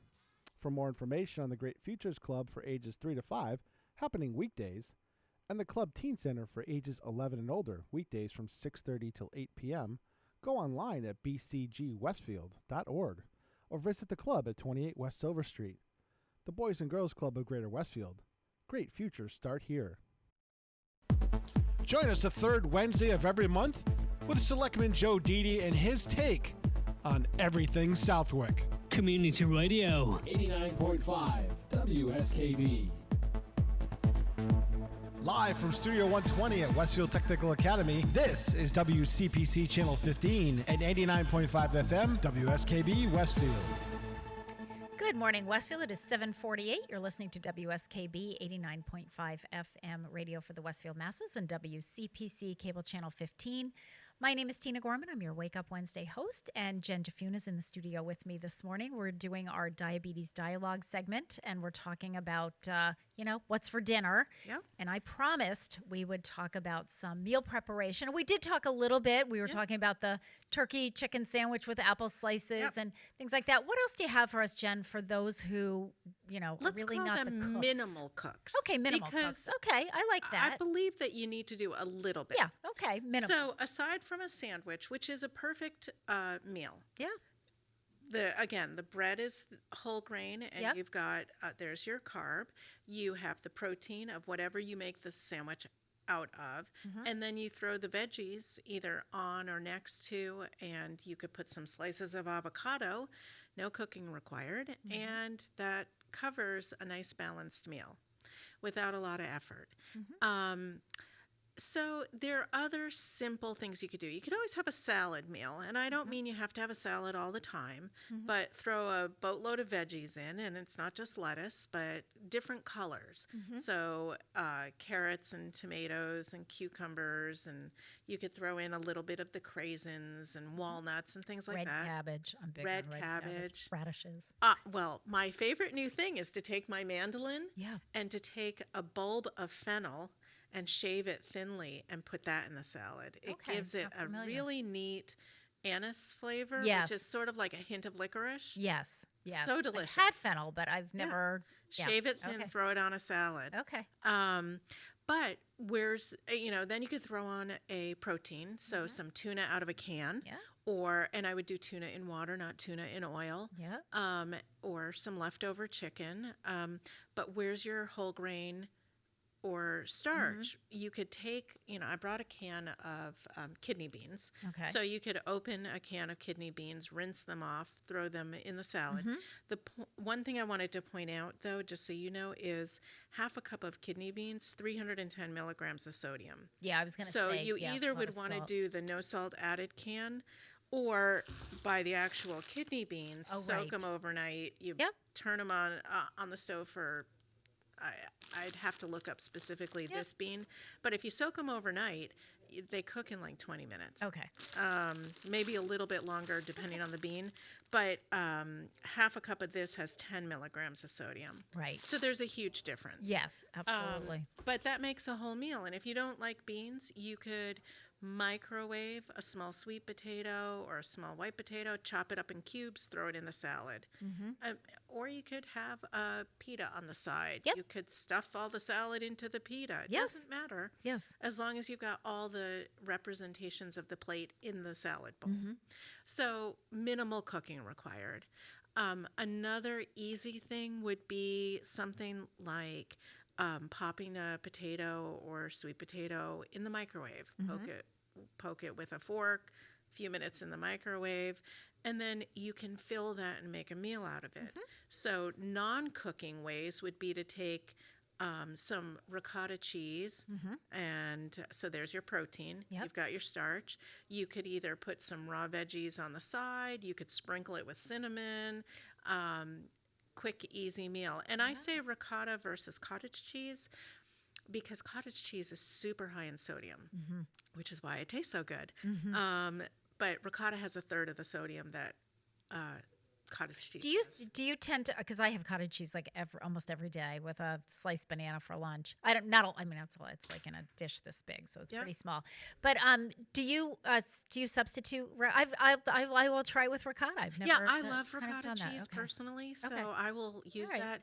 Sometimes if I'm having if I'm having a salad, I mean everybody knows you can use it for lasagna. Yeah, I was going to say I've cooked with ricotta, but I don't think I've just had it in place of cottage cheese. I will take that and take a salad, and I will take little scoops of it, like melon ball size scoops, and use that as my protein. Okay. If I don't want to find some chicken somewhere. I think my mom used to make this thing where, because my mother was always big on, I mean, this was like, 70 years ago. She was way ahead of her time, but I think she would make a slice of toast of like whole wheat bread. Yeah. And then some ricotta cheese on top of that. And then she put like some cinnamon or something, and then she would broil that, I guess, or something. I don't know. It always looked really good. It smelled good. You could do that with a drizzle of honey too. That would be yeah. Okay. So again, that was like a non-cooking thing. Yeah. She would do that for lunch. Yeah. She would have that for lunch. Yep. If you don't want to stuff a potato or a sweet potato with ricotta, you could always boil some chicken, shred it, throw that on top, pour a little salsa on, and have some veggies on the side. So meals don't have to be fancy. Yes. And you could have a different version of one of those every single night. Different veggies, different protein. Now, what about, let me ask you, Jen, as a dietitian, what about eggs? What about like scrambled eggs with, veggies mixed in or, cheese or something? What is your take on the egg? I feel like the egg has been much maligned. I love eggs. We have hard-boiled eggs in my house all the time. So we just always have them on hand. So right, eggs. I think that eggs have been much maligned because originally the yolk was super high in cholesterol and saturated fat, and it's the saturated fat that we have to worry about, not really what you eat. For cholesterol-wise, it's the saturated fat that you eat that will make your blood cholesterol go up. Okay. The numbers are lower cholesterol-wise in an egg, but an egg is a good source of protein, and it is a good source of lutein, which helps people with macular degeneration and helps with night blindness. So not a bad source. So if you want... the recommendation is you could have one egg every single day and be perfectly fine as long as your cholesterol numbers are okay. Once your cholesterol numbers are higher, then you would probably want to keep it to 3 times a week. Once you're on meds, you probably want to cut it down to 2 times a week. But having said that, you could have egg whites all the time. Just get rid of the yolk. But I'm thinking too, like even if you once a week decided for, your main meal, you were going to have a couple of eggs and, Gary and I used to be huge on omelets. Yeah. Now we've just gotten lazy and we just scramble them up and we throw everything in, so instead of like making the omelet with the veggies and, some shredded cheese or whatever, it's like, Gary goes, what if we just like throw it all, it's all going to taste the same anyway. It's the same ingredients. One pan meal. Yeah. But you know what? You can get so sort of carried away with the veggies, because we'll put in like green peppers and broccoli and zucchini and, then I'm cleaning out the refrigerator. Oh, we have a little bit of this. Okay, we'll chop that up and put that in there. And you could do salsa on top, and buy it just in a jar. Even people who like things spicy, sriracha. Yeah. Well, Gary throws whatever that, like pepper flakes, red pepper flakes. He throws that on everything. I'm going to have to give him a jar of my red pepper flakes. That's why when you were saying that, I thought, oh my God, he would love that. Yeah. Because I'm not a spicy person. Me and neither. So so he has his own, and he just adds it at the meal. But I was just thinking that would be, like most of my seniors, even the guys, even the men, they can scramble up eggs. So I would have that so you've got the protein from the eggs, you've got the veggies, you still need the whole grain starch, so you have a piece of toast. Have a piece of toast, whole wheat bread. 2 slices of avocado on the side makes it a heart healthy fat, or cook it in olive oil, and it's a great meal. Yeah. So little cooking. Yep. And those hard-boiled eggs that you like, I mean, you could just chop those up and throw them on now, a salad or a sandwich. That's which we do that. That's why I have them, because we eat a ton of salad. So I always like it so that if somebody wants to throw a hard-boiled egg, now I will throw my little thing in for equipment and machinery or whatever that makes your world. So because we love hard-boiled eggs, I decided for Christmas for Gary, I got him like an egg steamer. It's this steamer thing, and it'll do a dozen eggs. Wow. It's like fabulous. So it's almost like, it's the same concept as a vegetable steamer. So you've got this little cup thing, depending on how many you're going to do. You can do up to a dozen. Oh, I've never seen that. Oh, I'm going to bring it in for you next week. It's fabulous. I made it a thing last night, because what you do is, so you take this little cup, you put it in the base of the thing. Then there's like a screen thing that you put on top, and it's got a place for all the eggs. So you just place the eggs, put the top on, and you snap it, you plug it in. Okay. And depending on how many eggs you're hard boiling, that depends on how long it takes. So and how big the eggs are. Right. So I usually do extra large eggs. I do a whole dozen, and it takes about 20 minutes or so. So you plug it in, go do your stuff. Easy. You don't have to worry about the stove. There's nothing boiling on the stove or anything. You'll hear at the end of 20 minutes, this big alarm goes off till you unplug it. You just take them out. You put them in cold water. So I have like a turkey roasting pan. I just fill it with cold water. Right. Put them in cold water.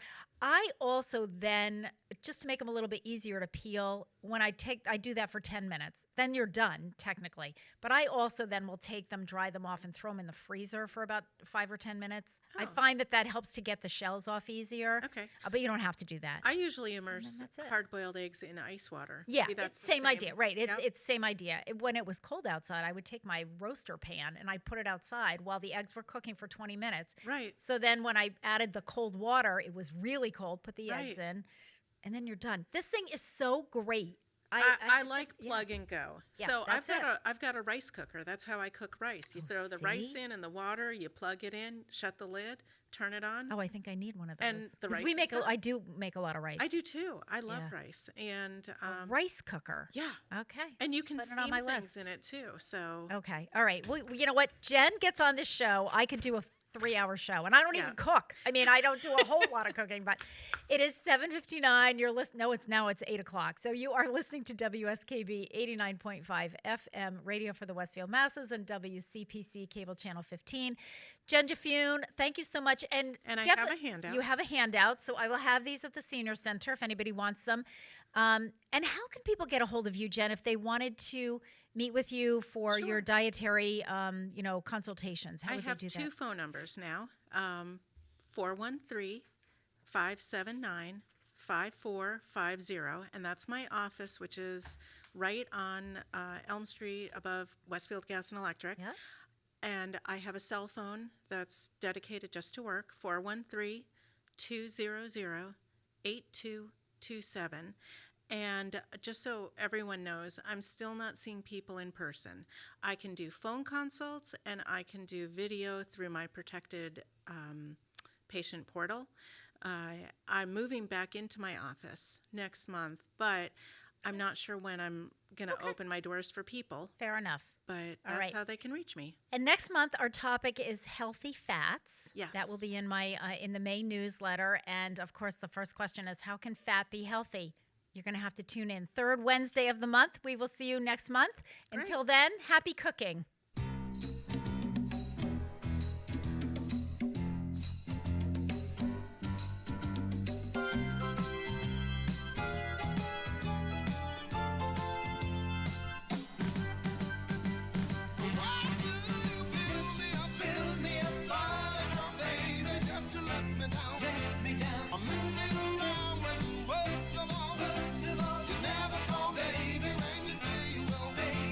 But I understand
torn, or could be the boy you adore. You just let me know. Although you're true, I'm attracted to you all the more. Why do you treat me so? Baby, baby, I try to find a little time. I'll make you happy. Or maybe sign upon a waiting love.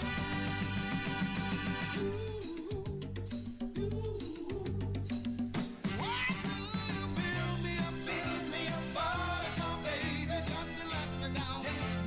I'm missing you around when worst of all, you never call, baby, when you say you will.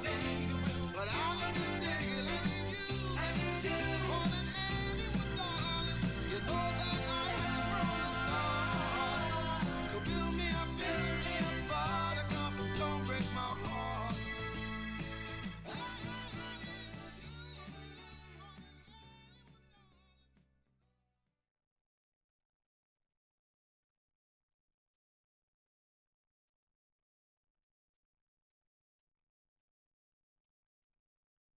Support for the community programming